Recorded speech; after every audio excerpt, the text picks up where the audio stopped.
ہم دنیا سے اپنے دل کا حال چھپا لیتے ہیں، یہ جانتے ہوئے کہ ہمارے غموں سے کسی کو فرق نہیں پڑے گا، مگر اللہ اس سے کچھ بھی چھپانے کی کوشش بھی فضول ہے، کیونکہ وہ ہماری رگ و جان سے بھی زیادہ نزدیک ہے۔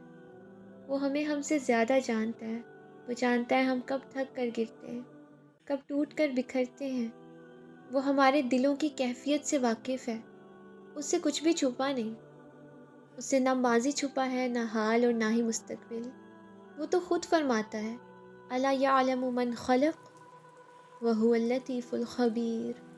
کیا وہی نہ جانے جس نے پیدا کیا؟ جو خالق ہو، بھلا اس سے بھی کچھ چھپایا جاتا ہے؟ وہ ہمیں ہم سے بہتر جانتا ہے۔ جو راز ہم خود سے بھی چھپانے کی کاوش میں ہیں، وہ ان سب سے واقف ہے۔ اس لیے جب بھی زندگی کے سفر میں نڈھال ہو جائیں تو جھک جائیں، آنسو بہا لیں، اللہ کو سب بتا دیں، کچھ نہ چھپائیں۔ یہ نہ سوچیں کہ اب کچھ نہیں بدل سکتا۔ آپ اپنے مطابق زندگی کو دیکھنا چھوڑ دیں۔ آپ ایک معمولی سے انسان ہیں جسے اس دنیا میں ہر قدم پر، ہر لمحے اپنے خالق کی ضرورت پڑے گی۔ وہ ہمیں قرآن پاک میں بار بار پیغمبروں کی زندگی کی آزمائش کیوں بتاتا ہے جانتے ہیں؟ کیونکہ آزمائش سے اس جہاں میں سب نے گزرنا ہے، اور ہم انسان تھک جاتے ہیں، ہم ہمت ہار جاتے ہیں۔ قرآن مجید کی آیات اسی لیے دلوں کی تسلی کا باعث ہیں، کیونکہ قرآن مجید ہمارے لیے اللہ نے اتارا ہے، آپ کے اور میرے لیے۔ اس میں ہم سب کی کہانی ہے۔ یہ صرف فرضی باتیں نہیں ہیں، یہ حقیقت ہے۔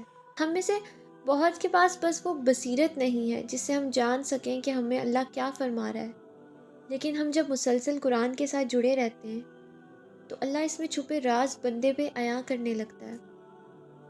اللہ تعالیٰ تو کبھی نہیں چھوڑتا اپنے بندے کو، کبھی بھی نہیں۔ وہ اپنے گناہ گار بندے کی بھی توبہ کا انتظار کرتا ہے۔ وہ ہمیشہ تھام لیتا ہے۔ یہ اللہ کی رحمت ہی تو ہے جو پرندوں کو آسمان میں تھامے ہوئے ہے۔ آج میری نظر آسمان پر اڑتے ہوئے پرندے پہ پڑی تو فوراً سورہ ملک کی آیت یاد آ گئی۔ اور کیا انہوں نے اپنے اوپر پرندوں کو نہیں دیکھا، اس حال میں کہ وہ پر پھیلائے ہوئے ہیں اور کبھی سمیٹ لیتے ہیں؟ رحمان کے سوا انہیں کوئی نہیں تھامتا۔ بلا شبہ وہ ہر چیز کو خوب دیکھنے والا ہے۔ تھوڑا سا غور کریں اللہ پاک کی تخلیق کی طرف۔ پرندوں کو اس انداز میں تخلیق کیا گیا ہے جس سے ان کے لیے آسمان میں اڑنا ممکن ہے۔ یہ اللہ کی رحمت ہی ہے۔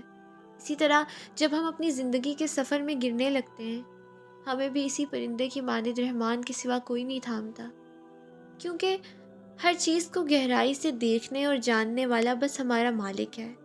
وہی ہماری زندگیوں کی ضرورت سے واقف ہے۔ وہی جانتا ہے کہ ہمیں سروائیو کرنے کے لیے کن اسباب کی ضرورت ہے۔ وہی ہمیں یہ تمام اشیاء مہیا کرتا ہے۔ جب بھی زندگی کے سفر میں گرنے لگیں تو اللہ سے اس کی رحمت کا سوال کریں۔ وہ رحیم ہے، اس سے رحم مانگا جائے تو وہ رحم عطا کرتا ہے۔ اسی طرح جس طرح ہم پر زندگیوں کے شروع میں جب ہم کچھ بھی نہ تھے تب رحم کیا گیا، ٹھیک اسی طرح جب ہم ہار گئے تھے تو اللہ نے ہماری ہار کو جیت میں بدل دیا۔ ٹھیک اسی طرح جب اللہ نے ہمارے ارد گرد کے لوگوں اور ہمارے خاندان والوں کے دلوں میں ہمارے لیے رحم ڈالا، یقین مانیں ہماری تمام زندگی اس رحیم کے رحم کے سہارے گزری ہے۔ تو اب جب ہم اس سے رحم کا سوال کریں گے، وہ ہم پر رحم کیوں نہیں کرے گا؟ ایک اور چیز جو اللہ کے رحم کا سبب بنتی ہے، وہ ہے اللہ کے سامنے اپنے گناہوں کا اعتراف۔